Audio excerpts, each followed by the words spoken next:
we have come here with a new video on comparison between old and new regime for salaried employees. We will try to know which is better for salaried employee, whether it is old regime or new regime. So before reaching on the conclusion or before reaching on the decision that which regime is better for salaried employee, let us let us first have a look at what exemptions and deductions are allowed under old regime and new regime. Basically, new regime is a regime in which tax slabs have been increased by the government, tax rates have been decreased, but against those decrease in tax rates or increase in tax slabs, the government has also taken away with some exemptions and deductions, which make a confusion among person who is going to judge about the scheme, that what to choose, whether to choose a new scheme or to old regime or old scheme, or new regime or old regime. So let us first have a look at exemptions and deductions which are not claimable or which are not allowable under the new tax regime. The following are some of the major deductions and exemptions you cannot claim under the new tax regime.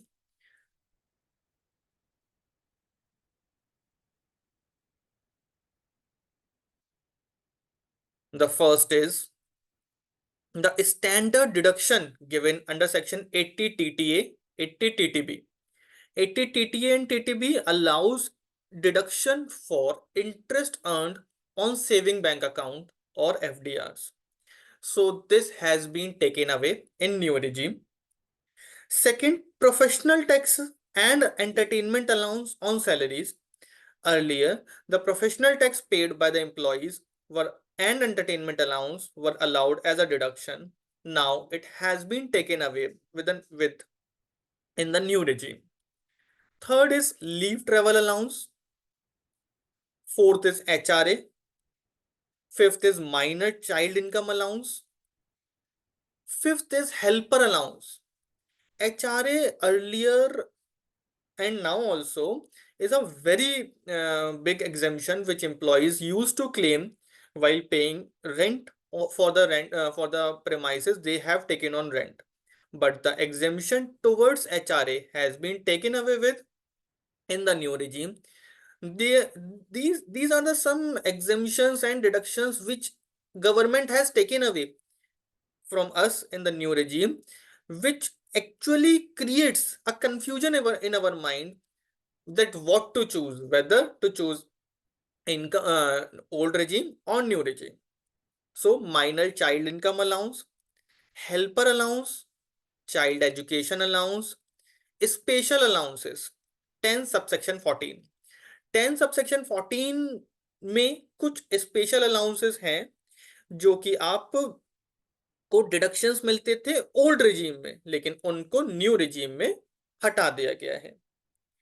Interest on housing loan on the self-occupied property or vacant property. Interest on interest on housing loan हटा दिया गया है. किसका? Self occupied या vacant property का. यानी कि अगर प्रॉपर्टी लेट आउट है तो इंटरेस्ट का एग्जेम्पशन आपको डिडक्शन आपको मिलता रहेगा. And what about the 30% deduction which was used to be given from the rental income, that is continued. यानी कि वो 30% का डिडक्शन आपको मिलता रहेगा. इंटरेस्ट ऑन हाउसिंग लोन का भी मिलेगा अगर आपकी वो लेट आउट प्रॉपर्टी है, लेकिन अगर वो सेल्फ ऑक्यूपाइड या वैकेंट प्रॉपर्टी है तो उसका डिडक्शन आपको नहीं मिलेगा. चैप्टर 6 से डिडक्शंस. चैप्टर 6 से डिडक्शंस कौन से डिडक्शंस होते हैं? सेक्शन 80C से 80U के. तो इसमें section 80C, 80D, 80E accept 80CCD2 and 80JJAA, यानी कि 80CCD2 और 80JJAA को छोड़ करके सारे डिडक्शंस को हटा दिया गया है. And what is 80CCD2? 80CCD2 में जो एनपीएस का कंट्रीब्यूशन एम्प्लॉयर आपके अकाउंट में करता है, वो पहले ऊपर आपकी सैलरी में जुड़ जाएगा for the purpose of computation of gross salary, और फिर नीचे उसको घटा दिया जाएगा, यानी कि इसका भी मिलना या ना मिलना बराबर ही है। वो क्योंकि ऊपर ऑलरेडी जुड़ रहा था आपकी सैलरी में, तो ये यहाँ पर घट जाएगा। तो यानी कि आपकी सैलरी पर वैसे कोई इम्पैक्ट नहीं पड़ने वाला। It is double J double A is not relevant for us and we will not discuss it. exemptions और deductions for any other perquisite और अलाउंसेस, कोई भी परक्यूजिट या अलाउंसेस जिसका एग्जामेशन या डिडक्शन पहले मिलता था वो नहीं मिलेगा, इंक्लूडिंग फूड अलाउंस ऑफ ₹50 पर मील subject to 2 meals a day। ये पहले मिलता था। इसमें कंपनीज ऐसा करती थी कि आपको सोडेक्सो के या किसी भी कंपनी के फूड कूपन दे देती थी, एक रिम्बर्समेंट की तरह से दिखा देती थी उसको कि फूड अलाउंस है, हम ₹50 मील तक दे रहे हैं, 2 मील का दे रहे हैं, तो वो एक छोटा सा आपके लिए नॉन टैक्सेबल अलाउंस कह सकते हैं आप उसको, वो बन जाता था, which has been taken away within the new scheme. Employees own contribution to NPS, यानी कि वो जो 80C में मिल जाता था या फिर 80CCD1B में मिल जाता था, वो सब उन्होंने हमसे वापस ले लिया। Donation to political parties trust, ये भी 80 जीजीए जीजीबी वगैरह में मिलते थे, वो भी उन्होंने हमसे वापस ले लिया। बजट 2023 में क्या किया उन्होंने, deduction from family pension income up to financial year 22-23 मिल रहा था, सॉरी सॉरी नहीं मिल रहा था, from financial year 23-24 it is allowed as a deduction, यानी कि फैमिली पेंशन में जो 1/3 का डिडक्शन मिलता था वो मिलेगा। बजट 2023 से ही उन्होंने स्टैंडर्ड डिडक्शन भी देना शुरू कर दिया, जो कि अर्लियर जो पहले न्यू स्कीम आई थी, न्यू रिजीम आई थी, उसमें नहीं मिलता था। तो 23-24 से जो नया रिजीम आई, क्योंकि क्या हुआ कि एक न्यू रिजीम पहले आई थी 2021 में, वो इतनी अट्रैक्टिव नहीं बन पाई लोगों के लिए, इसीलिए लोगों ने उसे ऑप्ट नहीं किया। तो इसीलिए government has came up with a new scheme with new advancements और विद न्यू अमेंडमेंट्स, जो कि सच में लोगों के लिए बहुत एडवांटेजियस प्रूव हुई, और उसका जो गवर्नमेंट चाहती थी वो उतनी अट्रैक्टिव लोगों के लिए साबित हुई। तो लेकिन उसमें गवर्नमेंट ने हमें स्टैंडर्ड डिडक्शन भी अलाउ कर दिया, जो कि ओल्ड रिजीम में भी है और न्यू रिजीम में भी है। तो यानी कि अब as far as standard deduction is concerned, that is allowable both in old as well as new regime. अच्छा, फिर कौन से एग्जेम्पशन डिडक्शंस मिल रहे हैं न्यू रिजीम में, तो क्या कहते हैं, ट्रांसपोर्ट अलाउंस मिलेगा in case of specially abled person. तो स्पेशली एबल्ड पर्सन, दिव्यांगजन जैसे बोलते हैं, तो उन लोगों को ट्रांसपोर्ट अलाउंस का एग्जेम्पशन डिडक्शन मिलेगा। कन्वेंस अलाउंस का मिलेगा which is received to meet the conveyance expenditure incurred as a part of the employment, यानी कि आपको ऑफिस से कहीं पर काम से भेजा गया और वो सिर्फ और सिर्फ ऑफिशियल ड्यूटीज को डिस्चार्ज करने के लिए गए हो आप, तो उस केस में जो कन्वेंस अलाउंस का रिइंबर्समेंट आपको मिल रहा है, उसका डिडक्शन मिलता रहेगा, उसका एग्जेम्पशन मिलता रहेगा, उसमें कोई बदलाव नहीं है। ये सेक्शन 10 सबसेक्शन 14 सबसेक्शन 1 के अंतर्गत कवर होते हैं। स्पेशल अलाउंसेस, ऐसे अलाउंसेस जो कि दिए गए हैं आपको just to meet the official duties. Any compensation receive to meet the cost of travel और ऑन टूर और ट्रांसफर, यानी कि आपको टूर पर गए हो आप ऑफिशियल काम से, या फिर आपका ट्रांसफर हुआ है, तो आपको सामान इधर से उधर ले जाने का या इधर से उधर जाने का जो भी खर्चे का रिइंबर्समेंट मिल रहा है, that will be exempt under new regime also.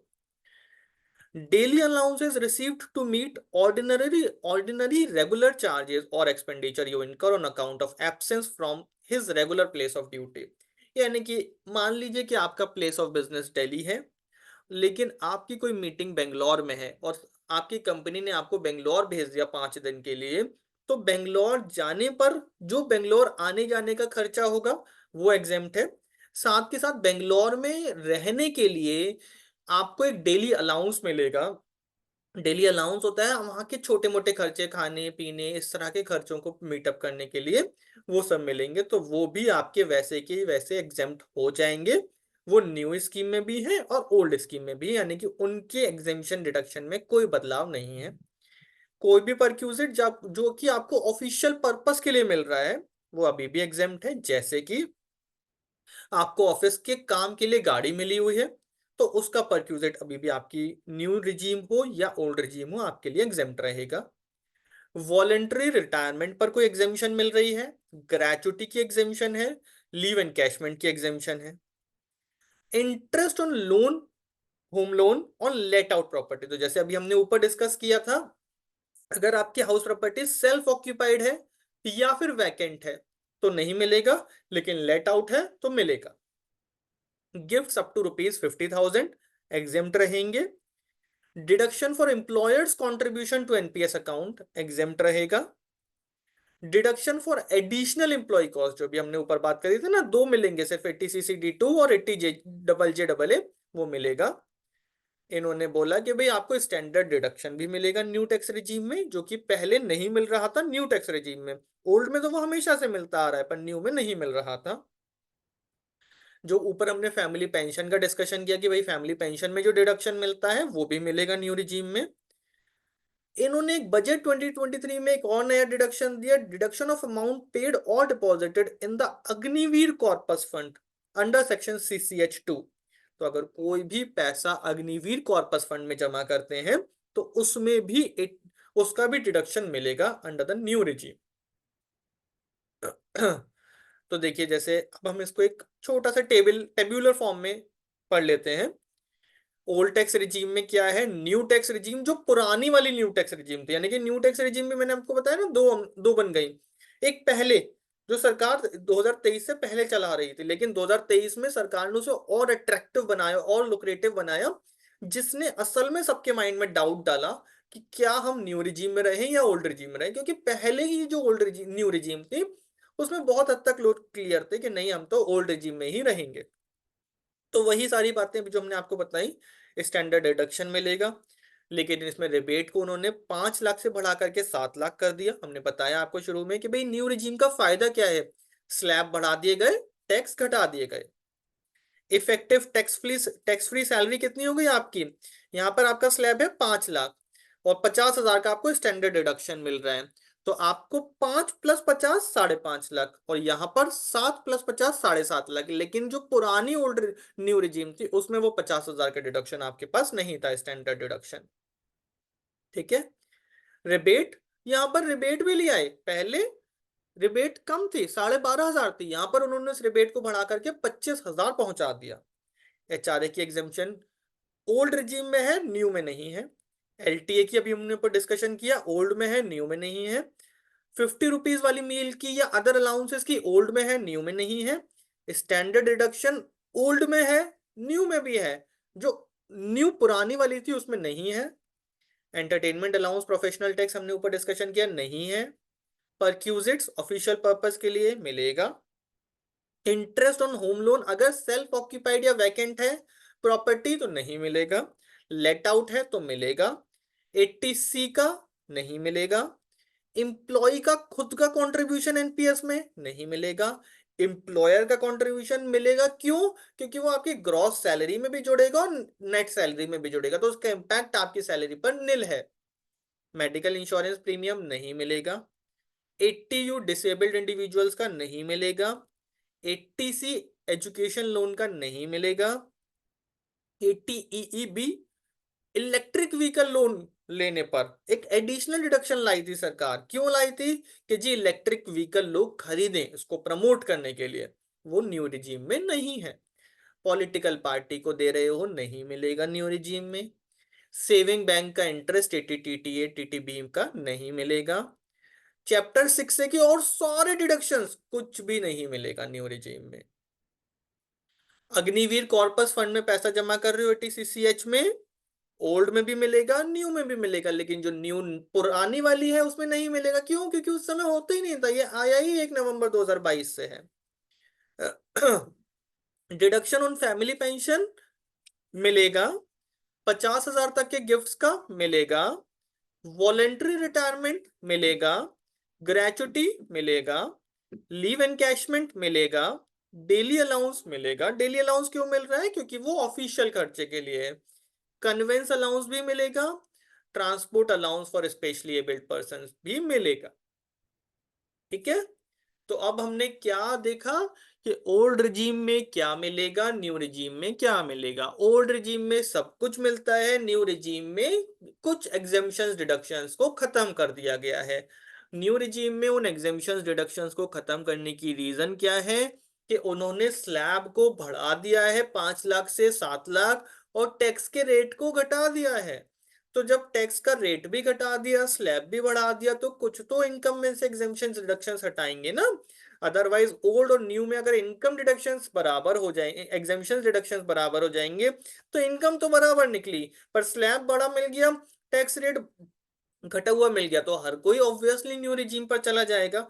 तो इसीलिए उन्होंने कहा कि नहीं, अगर आप न्यू रिजीम में जाते हो तो आपको बढ़ा हुआ स्लैब मिल रहा है, टैक्स के रेट्स घटे हुए मिल रहे हैं, तो इसीलिए आपसे हम कुछ एग्जेम्पशंस और डिडक्शंस को वापस ले रहे हैं। अब एक छोटा सा कंपैरिजन मैंने एक आर्टिकल से आपको समझाने की कोशिश करी है। एक आर्टिकल है हमारे पास इंटरनेट पर अवेलेबल, उससे हमने सैलरी के अलग अलग अमाउंट्स के बेसिस पर डिसाइड करने की कोशिश करी है कि whether old regime is beneficial और new regime is beneficial. Which tax regime is better for 7 lakh salary. अगर सैलरी 7 लाख तक की है, इनकम 7 लाख तक की है, तो new regime will benefit you. अगर सैलरी 10 लाख तक की है, if you have an income of 10 lakh, old tax regime will benefit only if you have made tax saving investments other than standard deduction. Other than standard deduction क्यों बोला? क्योंकि standard deduction तो दोनों में मिल रहा है, आपको ओल्ड में भी मिल रहा है, न्यू में भी मिल रहा है। तो कहते हैं कि अगर आपकी 2,62,500 से ज्यादा के टैक्स सेविंग इन्वेस्टमेंट्स हैं, तो old regime will be beneficial to you. लेकिन अगर उससे कम के हैं, then new regime will be beneficial for you. अगर आपकी 12 लाख तक की सैलरी है, आपके टैक्स सेविंग स्कीम में इन्वेस्टमेंट 3 लाख तक के हैं, तो 3 लाख से ज्यादा है तो आपको ओल्ड रिजीम फायदेमंद है, 3 लाख से कम है तो आपको न्यू रिजीम फायदेमंद है।